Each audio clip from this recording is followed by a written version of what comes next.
Louisiana, hardly a wrestling state, accomplish this?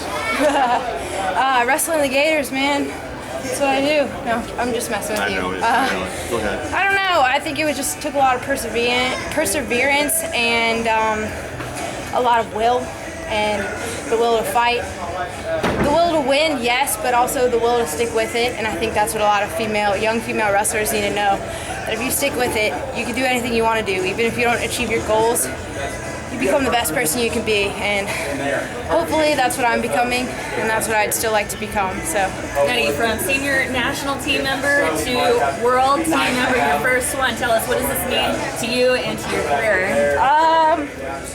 It's just, it's the beginning, you know. It's the beginning to a long, long road ahead of me, and the job's not finished. It was just getting started out there, you know.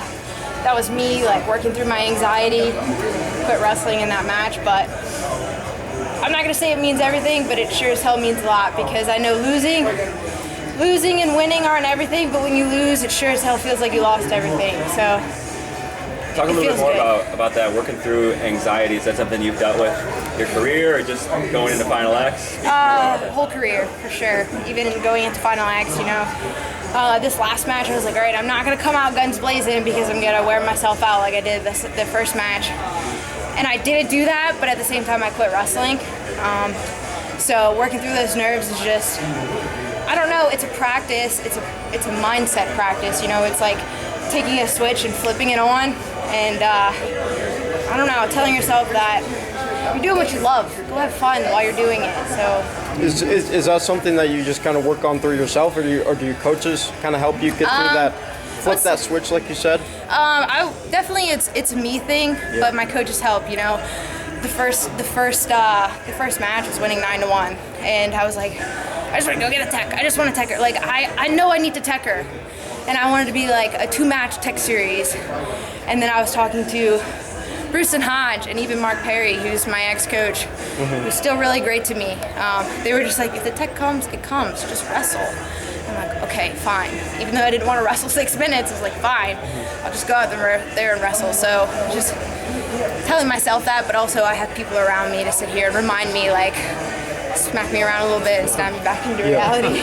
Abigail, Go ahead. I'm still trying to understand how you did this from where you're from and that type of thing. Who would have been your idols? You know, how old were you then when you realized this even existed? Oh my goodness. I'm still trying to figure it out too, if we're being honest. But who were my idols? My father was my idol growing up, and he still is my idol. You know, he's a man who supports his family and works as hard as he can to do anything to support his family. So I know having my dad behind me really helped me through my career, you know. I knew that no matter what, he's like, I love you. And he was a state champ in high school, so all dads are like, I'm the best in the state at the time. But he tells me all the time, he's like, I live vicariously through you. So I do whatever I can to make my parents proud. And those are my idols and my parents.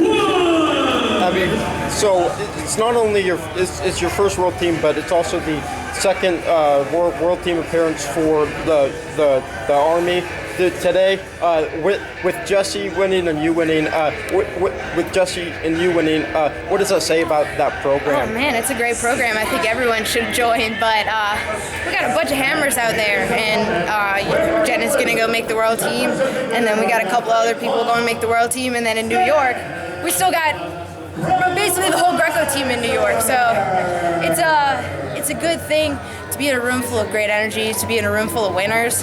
But like, they're not just winners, they're family, and they sit here and like, one of the guys, I've only been a part of this team for 2 months, and like, you know, they put their arms around me and they're like, we're proud of you. And like, those things go a long way with me. Those things knowing that those people are behind me, it really, like, it helps me here, and it helps me out there. So you just finished basic training and all that stuff too? I did not. Okay.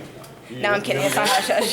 I didn't. I was telling the people from Reaper Wrestling that I had shoulder surgery after Olympic trials in May, Cinco de Mayo, and I took a little less than a year off, about 9-10 months off the mat, and so I just came back in the beginning of March, and I didn't want to go through basic training and take another 6 months off the mat, so I was like, you know what, I'm gonna just go shoot my shot, see whatever happens, and I don't know, I shot, I hit it.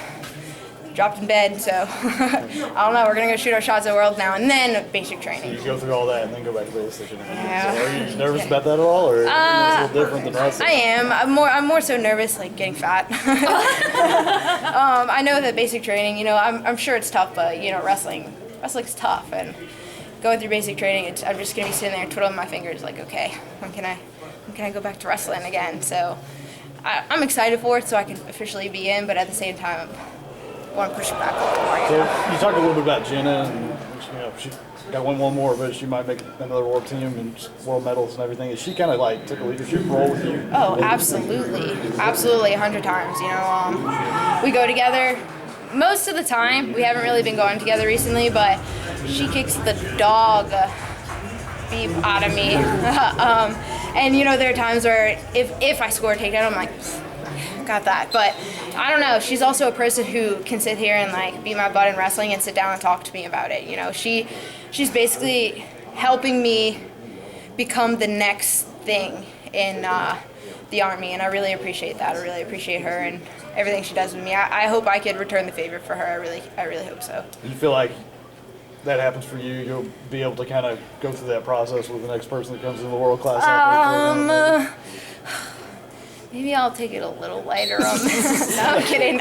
I don't know. We'll see. I like to help anyone that's even not in the Army. You know, if somebody's sitting here going through something, I'll sit down and talk to them, like, what's going through your head, you know, and hopefully I can try and pick them apart to understand them a little more and help them with their career or even outside of their career. So I hope so. I hope I can be that person. Like you said, you're just getting started after this win. You know, what are you going to be focusing on moving forward and going into Serbia? Be focusing a lot on technique, you know, get a little more in shape, sharpening a lot of things. But I think that I also have the potential to do something big on the world stage. And so it's a lot of things that's going to happen. But I'm not going to say that, oh, yeah, we got a long road ahead of us. But I mean, I'm sorry, I know I said that already, but that's a good question. I'm just going to take it day by day, and whatever happens, happens, and go out there feeling good. And if I'm the Abby that shows up whenever I want to show up, I should win a world medal, no doubt. So, we'll see. Awesome. Thank you, guys. Congratulations, Abby.